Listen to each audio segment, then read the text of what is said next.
पापा कहते हैं पेशेंस ज़्यादा ज़रूरी है, तो पेशेंस को चेक करते करते he is now not here. एक तरफ तो फ़ख्र है, लेकिन एक तरफ बच्चों का जब सोचते हैं कि इन बच्चों का क्या कसूर है जिनके पेरेंट्स डॉक्टर्स हैं। जो डॉक्टर्स हैं, जो नर्सेज़ हैं, जो पैरामेडिक्स हैं, हेल्थ केयर वर्कर्स हैं, ये हमारे असल हीरोज़ हैं। उर्दू पॉइंट की वीडियोस देखने के लिए हमारा चैनल सब्सक्राइब कीजिए और बेल के आइकन पर क्लिक कीजिए ताकि आप हमारी तमाम आने वाली वीडियो से बाखबर रह सकें।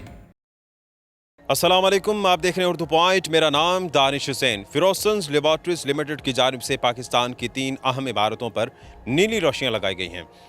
मेरे अक़ब में मौजूद है लाहौर शाही किला, जिस पर नीली रोशनियाँ लगाई गई हैं। इसके अलावा इस्लामाबाद में फैसल मस्जिद पर भी नीली रोशनियाँ जलाई गई हैं। कराची फ्रेयर हॉल में भी नीली रोशनियाँ इस वक्त जगमगा रही हैं। इन नीली रोशनियों का मकसद मेडिकल हेल्थ केयर के हीरोज़ को खिराज अक़ीदत पेश करना है। बतौर कौम हमारे लिए बहुत अहम ज़रूरी था कि हम उनकी कुर्बानियों को रिकग्नाइज़ करें, उनका प्रॉपर्ली शुक्रिया अदा कर सकें। बिकॉज़ ये कम्युनिटी जो है, जो डॉक्टर्स हैं, जो नर्सेज़ हैं, जो पैरामेडिक्स हैं, हेल्थ केयर वर्कर्स हैं, ये हमारे असल हीरोज़ हैं। आपके बाबा आपको कितना लाड करवाते थे? बहुत लाड कराते थे, जो भी हमारी ख्वाहिश होती थी वो ज़रूर कराते थे। बहुत इंजॉय कराते थे हमारे बाबा, बहुत लाड कराते थे।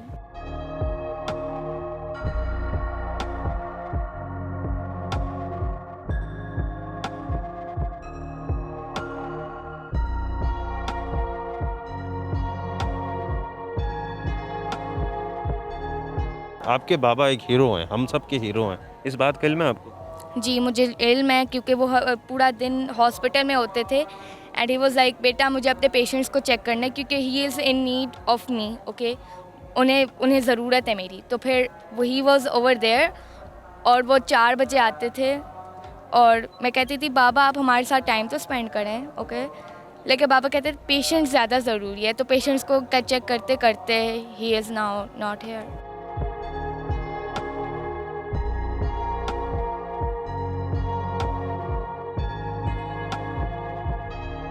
एक तरफ तो फ़ख्र है, लेकिन एक तरफ बच्चों का जब सोचते हैं कि इन बच्चों का क्या कसूर है जिनके पेरेंट्स डॉक्टर्स हैं।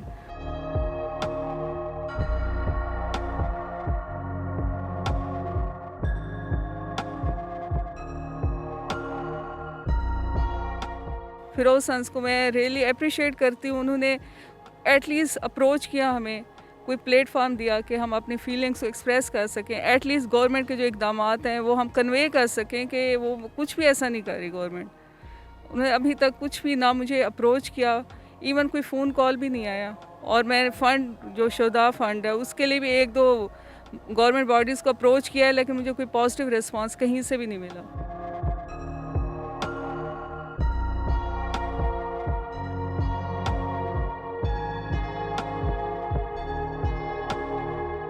ये इवेंट 3 शहरों में हो रहा है। इस्लामाबाद में चेयरमैन CDA ने भरपूर हमारे साथ ताउन किया। मिनिस्ट्री ऑफ इंटीरियर में इफ्तिखार शलवानी साहब हैं, उन्होंने बहुत सपोर्ट की हमें इस्लामाबाद में भी कोऑर्डिनेट करने के लिए। और कराची में ताहा सलीम साहब जो कि डायरेक्टर जनरल हैं कराची म्यूनिसिपल कॉरपोरेशन के, उन्होंने फ्रेयर हॉल को लाइट करने में बहुत हमारी मदद की। और ऑफ कोर्स लाहौर में कामरान लाशारी साहब जो कि walled city of Lahore authority के DG हैं, जो कि इस तरह के कामों में बहुत आगे बढ़ के हमेशा सपोर्ट भी करते हैं। और उम्मीद ये है कि इस तरह के हम और भी एक्टिविटीज़ कर सकें।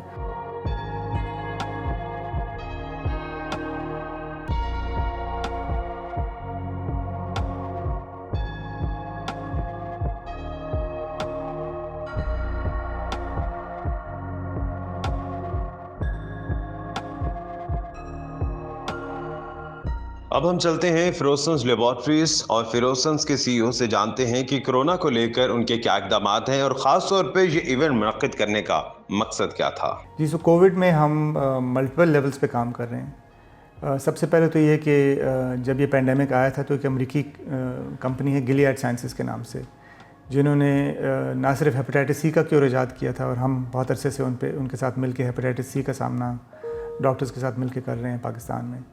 बल्कि कोविड में भी जो पहली ट्रीटमेंट या पहली ऐसी इंजेक्शन जो कि मुस्बत साबित हुई थी वो रेमडेसिविर के नाम से थी। और उसको अमेरिका में जब FDA ने अप्रूव किया तो 1 हफ़्ते के अंदर अंदर गिलियड ने दुनिया में 6 मैन्युफैक्चरर्स चुने, जिनको उसने लाइसेंस दे के टेक्नोलॉजी ट्रांसफ़र करके ये रिस्पॉन्सिबिलिटी दी कि हम मिल के जो डेवलपिंग कंट्रीज़ हैं उनको ये ट्रीटमेंट सस्ते दामों पर फ़ौरन पहुंचा सकें। तो सिर्फ ये ना हो कि सिर्फ अमीर मुल्कों में, जिस तरह भी वैक्सीन में हम देख रहे हैं कि अमीर ममालिक को वैक्सीनेट किया जा रहा है, गरीब ममालिक पीछे रह गए हैं। कम से कम इस ट्रीटमेंट में गरीब मुल्कों पे भी सस्ते दामों में ये दवाई अवेलेबल है, वही दवाई जो कि अमेरिका में अमीरों को लग रही है। तो इसमें जो रेमडेसिविर की लाइसेंसेस थी, दुनिया में 6 कंपनियों को उन्होंने सेलेक्ट किया, उसमें से 4 इंडिया में थी, और तारीख़ में पहली दफ़ा पाकिस्तान के एक मैन्युफैक्चरर को भी एक ग्लोबल सलूशन में शामिल किया गया कि जी यहाँ से दवाई बन के मल्टीपल ममालिक में, हम तकरीबन 23 ममालिक में रेमडेसिविर सप्लाई कर रहे हैं उनके हॉस्पिटल्स को, हेल्थ केयर सिस्टम्स को, और इसकी वजह से अल्हम्दुलिल्लाह जानें भी बच रही हैं। तो इस काम पे हमें बहुत फ़ख्र है। कोशिश कर रहे हैं कि पाकिस्तान को जो अनमेट नीड्स हैं वहाँ पे हम एक रोल प्ले कर सकें। उसमें वैक्सीन भी है, वैक्सीन पाकिस्तान में बिल्कुल नहीं बनती। हमारी कोशिश है कि हम पाकिस्तान में ना सिर्फ कोविड की बल्कि दूसरी भी वैक्सीन डोमेस्टिक मैन्युफैक्चरर्स का एक प्रोसेस शुरू हो जाए। तो उसमें हमारी कंपनी और भी कंपनियाँ ऐसी हैं जो कि अपना एक किरदार अदा करने की कोशिश कर रही हैं, और हमें उम्मीद है कि अगले कुछ सालों में पाकिस्तान भी वैक्सीन के एरिया में ना सिर्फ सेल्फ सफिशेंट होगा बल्कि दूसरे ममालिक को दे सकेगा। हेपेटाइटिस ई की एक वैक्सीन है जो कि हमने अभी 1 माह पहले ही पाकिस्तान में देना शुरू किया। हेपेटाइटिस ई भी एक बहुत ख़तरनाक फॉर्म ऑफ हेपेटाइटिस है जहाँ पे ख़ास तौर पे हामला ख़वातीन को बहुत ख़तरा होता है उससे। तो इंशाल्लाह ये वैक्सीन ना सिर्फ यहाँ लोकली अवेलेबल होगी, यहाँ लाहौर में बनना भी शुरू हो जाएगी। अच्छा उस्मान साहब, चूँकि इस कोविड में मेंटल हेल्थ का बड़ा मसला रहा, तो मेंटल हेल्थ के लिए क्या काम कर रहा है फिरोज सन्स, और ख़ास तौर पे जो आपने एक उमंग के नाम से हेल्पलाइन भी बनाई है, तो उस बारे में भी बताइएगा। कोविड में आपको पता है कि इसने सिर्फ ना सिर्फ हमारे हेल्थ सिस्टम की वीकनेस को एक्सपोज किया है, लेकिन बहुत सारे ऐसे एरियाज़ भी हैं जहाँ पे हम ध्यान नहीं दे सके। उसमें सबसे एक नुमाया शायद मेंटल हेल्थ का है। आपको पता है पाकिस्तान एक ऐसा मुल्क है जिसने अनफॉर्चुनेटली मल्टीपल वजहों से, चाहे वो वॉर ऑन टेरर का आप समझ लें सिलसिला हो, बहुत सारी ऐसी हमारे यंगर जनरेशन ने ट्रॉमा देखा है जो कि दूसरे ममालिक में लोग नहीं देखते, मैस लेवल पे वायलेंस। तो इसका जो एक असर होता है ये हम कई दफ़ा एक्नॉलेज तो कर लेते हैं लेकिन हमने आज तक एड्रेस उसको नहीं किया। और मेंटल हेल्थ अपने तौर पे एक बहुत बड़ा एपिडेमिक है इस मुल्क में। तो हमने एक उमंग के नाम से NGO है, उसके हेल्पलाइन को सपोर्ट करके ग्रो करने की कोशिश की है, और अब 24 घंटे किसी भी टाइम 7 दिन हफ्ते के आप कोई भी उस हेल्पलाइन को रब्ता कर सकते हैं और completely free of cost clinical psychologist से काउंसलिंग हासिल कर सकते हैं। इसके अलावा हम एक ऑनलाइन प्लेटफॉर्म भी डेवलप किया है हमने, जो कि अभी लॉन्च कर रहे हैं क्लिनिकॉल के नाम से।